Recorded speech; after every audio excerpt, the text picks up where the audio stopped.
उत्तराखंड में चुनाव प्रचार अब जोर पकड़ने लगा है। प्रधानमंत्री नरेंद्र मोदी की वर्चुअल रैलियां होनी हैं सभी जिलों में। हमारे साथ बीजेपी के मीडिया हेड सुरेश जोशी जी हैं। आपसे जानना चाहूंगा इस वक्त अब क्योंकि चुनाव अंतिम चरण की तरफ बढ़ रहा है, किस तरह से प्रधानमंत्री की वर्चुअल रैलियां आप लोगों ने प्लान की है? देखिए वर्चुअल रैलियाँ तो हाँ, वर्चुअल रैली तो हम लोगों ने अभी जो प्लान किए हैं उसमें हर लोकसभा में एक रैली होनी है। और वो जो रैली होनी है उसमें भी अल्मोड़ा की तिथि निर्धारित हो गई है। 4 तारीख को अल्मोड़ा में फर्स्ट वर्चुअल रैली होगी, जिसके लिए 14 की 14 हमारी जो विधानसभाएं हैं उसमें हर एक विधानसभा में 1000 लोग जो अनुमति है चुनाव आयोग की, उसी के आधार पर वहां पर सारे हमारे स्टेट के सीनियर लीडर्स रहेंगे। और अल्मोड़ा प्रॉपर से हम प्रधानमंत्री जी को दिल्ली कनेक्ट करेंगे, जिसमें माननीय मुख्यमंत्री जी और प्रदेश अध्यक्ष जी भी उसमें स्वयं उपस्थित रहेंगे। हमारी योजना ये है कि 14 के 14 स्थानों पे हमारे प्रत्याशी भी रहें और स्टेट लेवल के लीडर भी रहें, और जो 1000 लोगों की हमें अनुमति है वो लोग भी रहें। और उसके साथ साथ जो उस विधानसभा के अंदर छोटे स्पॉट्स हैं जहां पर, जिसको हम न्याय पंचायत सेक्टर बोलते हैं, वहां भी एलईडी के माध्यम से हम लोगों को जोड़ना चाहते हैं। फेसबुक हमारी जो जितनी भी हमारी फेसबुक की अपनी ऐप वो हैं उस पर भी हम लोग जोड़ना चाहते हैं। साथ ही साथ अदर जो हमारी फैसिलिटीज हैं, टेलीफोनिक भी हम लोग जोड़ना चाहते हैं, ट्विटर से भी हम लोगों को जोड़ना चाहते हैं। यानी एक लोकसभा के अंदर डायरेक्ट मुझे लगता है कि जो वर्चुअल जुड़ेंगे और जो टेलीफोनिक जुड़ेंगे उनकी संख्या कई लाख में होगी। आपको लगता है कि फिजिकल रैली न होने की वजह से प्रधानमंत्री मोदी जितने लोगों को मोबिलाइज कर सकते थे उसका कोई नुकसान होगा, या फिर आप लोग मैनेज कर सकते हैं इस तरह की वर्चुअल रैली से? देखिए, नुकसान का तो कहीं दूर दूर तक प्रश्न खड़ा नहीं होता है, क्योंकि वर्चुअल कार्यक्रम, वर्चुअल जनसभाएं हम 70 की 70 विधानसभाओं में लगभग कर चुके हैं। अब हमारी टेली कॉन्फ्रेंसिंग इस समय चल रही है। हर विधानसभा के 50,000 से लेकर के 1.25 लाख लोगों तक के हम पे डाटाज हैं। यानी जो 80 लाख वोटर उत्तराखंड में, वो सभी लोगों की डाटाज बीजेपी के पास उपलब्ध हैं।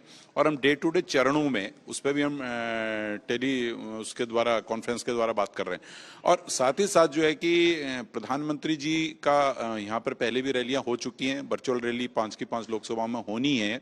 ये निश्चित है कि देखिए, उत्तराखंड के लोगों का प्रधानमंत्री जी से बड़ा प्रेम है, अगाध प्रेम है। वो चाहते हैं कि फिजिकल उनसे हम आमने सामने देखें और वो बोलें, हम सुने। तो इस तरह का जो एक सौभाग्य है लोगों को प्राप्त नहीं हो पा रहा है, लेकिन फिर भी वर्चुअली भी वो हमसे जुड़ रहे हैं, तो उसका भी हमें बहुत बड़ा लाभ होगा। और जहां तक जिस कार्यक्रम को हमने एक यहाँ पर को कोरोना काल में प्रारंभ किया है, अन्य जो पार्टियां हैं अभी तो वो इसके बारे में सोच भी नहीं सकते, क्योंकि 10-12 दिन का चुनाव रह गया है और हम लोग इस पर बहुत काम कर चुके हैं। एक सवाल, कांग्रेस नेता प्रियंका गांधी महासचिव जो है वो यहाँ पर हैं, कांग्रेस का घोषणा पत्र जारी करें। उन्होंने सीधा आरोप लगाया कि बीजेपी स्थानीय मुद्दे, यहाँ के बेरोजगारी, यहाँ पर युवाओं, पलायन, महिलाओं की सुरक्षा जैसे मुद्दों को नहीं उठा रही, धर्म की बात कर रही है। नहीं नहीं, देखिए, हम धर्म की बात नहीं कर रहे हैं। कांग्रेस ने कहा कि कल ही की बात है कि कांग्रेस के एक जिस नेता को उन्होंने ज्वाइन कराया, उन्होंने कहा कि मैं इस कंडीशन पे कांग्रेस पार्टी मैंने ज्वाइन की है कि सहसपुर के अंदर मुस्लिम यूनिवर्सिटी बनेगी और एक मस्जिद बनेगी।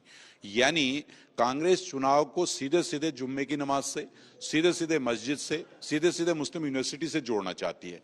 तो ये कहीं न कहीं मुझे लगता है कि कांग्रेस घबरा गई है, डर गई है, क्योंकि मोदी जी ने उत्तराखंड में आकर के 1 लाख करोड़ रुपए जो हमने यहाँ निवेश किया था 5 वर्षों के अंदर, जो भारत सरकार ने मदद की थी, उसमें रोड का इंफ्रास्ट्रक्चर था, रेलवे इंफ्रास्ट्रक्चर था, एजुकेशन था, हेल्थ के सेक्टर में हम लोगों ने बहुत काम किया।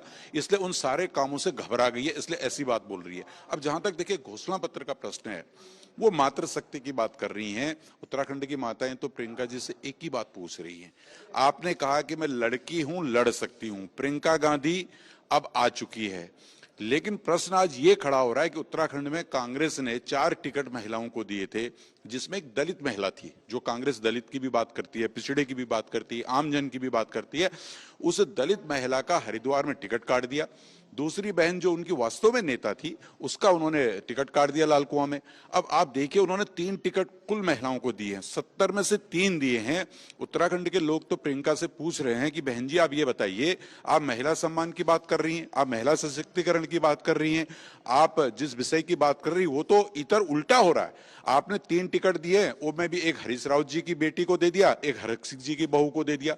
यानी दिल्ली में जो है वो सोनिया जी का परिवार, उत्तराखंड में हरदा का और हरक सिंह का परिवार। तो ये लोग जानना चाहते हैं। एक तो बड़ा इंपॉर्टेंट विषय ये है कि जिसको लेकर के लोगों में आप एक जागरूकता है कि भाई ये जो 40% की बात कर रही थी, कितना ढकोसला है। अब महंगाई, बेरोजगारी में उनके नेता यहाँ पर आ रहे हैं। बघेल जी यहाँ पर आए, उन्होंने प्रारंभ किया कि हम 500 रुपए का गैस का सिलेंडर देंगे। हमने पूछा बघेल जी, आप तो राज्य में मुख्यमंत्री हैं, आप वहां 1000 का क्यों दे रहे हैं, वहां दे दो पहले 500 का, फिर उत्तराखंड में देना। उसका वो जवाब नहीं दे पाए। उनके उप मुख्यमंत्री जो पूर्व के थे सचिन जी, उन्होंने कहा साहब बहुत महंगाई है, बहुत बेरोजगारी है। हमने जब डाटा निकाले तो 20% की महंगाई दर लगभग निकलती है, राजस्थान में 5% की निकलती है। बेरोजगारी की दर 20% निकलती है, राजस्थान में 5 निकलती है, उत्तराखंड में 109 रुपए लीटर का पेट्रोल बिक रहा है, राजस्थान में 94 रुपए यहां बिक रहा है। तो यानी कांग्रेस की कथनी करनी में बहुत बड़ा फर्क है। प्रियंका जी भी मुझे आज लगता है कि ये हमारा टूरिस्ट पैलेस है उत्तराखंड, वो टूरिज्म के लिए आई है, उनको पार्टी से कोई बहुत ज्यादा लेना देना नहीं है। तो सुरेश जोशी जी का कहना है कि प्रियंका गांधी जिन मुद्दों को उठा रही हैं राज्य में, उन मुद्दों को लेकर कांग्रेस आगे नहीं बढ़ी है।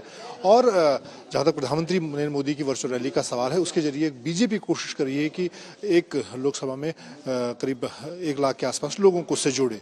कैमरामैन अनिल जायसवाल के साथ मंजीत नेगी, उत्तराखंड तक।